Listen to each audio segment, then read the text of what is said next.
Gaza में आखिर चल क्या रहा है? आतंकी ठिकानों पर हवाई हमले लगातार जारी हैं। जो तस्वीरें हम देख रहे हैं, बॉर्डर पर इजराइल की आर्मी तैनात है और कभी भी बड़ा हमला हो सकता है।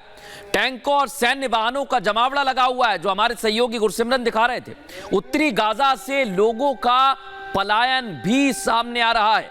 लोगों को निकलने के लिए हमास के लोग रोक रहे हैं, उन्हें निकलने ही नहीं दे रहे। और मिस्र से एक खबर और आई, मिस्र ने राफा बॉर्डर सील कर दिया है, यानी अब रास्ते नहीं बचे हैं। इसलिए राफा में हजारों फिलिस्तीनी मौजूद हैं। बड़ी जानकारी यह भी मिल रही है, बिजली पानी की सप्लाई बंद हो गई है और हमास के बड़े आतंकी बंकरों में छिप गए, क्योंकि इजराइल की आर्मी लगातार एक्शन ले रही है, चाहे वो वायुसेना की बात करें या जमीन की बात करें। और अब रुख करेंगे हमारे सहयोगी सुमित का।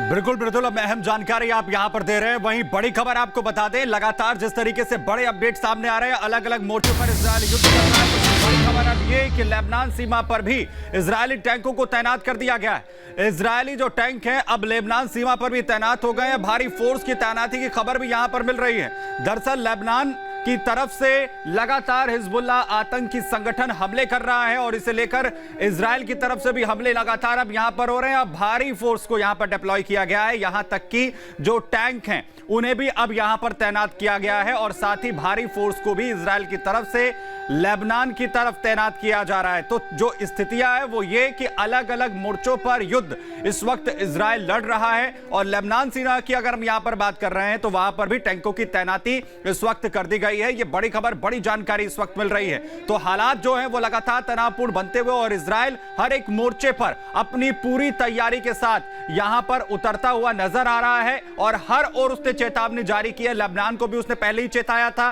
कि अगर हिजबुल्लाह आतंकी संगठन वहां से हमला करता है तो इसकी जिम्मेदारी लेबनान की होगी, उसके लिए भी इजराइल बड़ी कार्रवाई करेगा। दूसरी तरफ ईरान को भी चेताया कि वो किसी भी तरीके से सीरिया को हथियार सप्लाई ना करे, क्योंकि उसका इस्तेमाल जो है वो इजराइल के खिलाफ किया जा सकता है। और तीसरा जो मोर्चा है वो है इजिप्ट को लेकर, जहां से टैंक पर लगे हुए दिखाई दे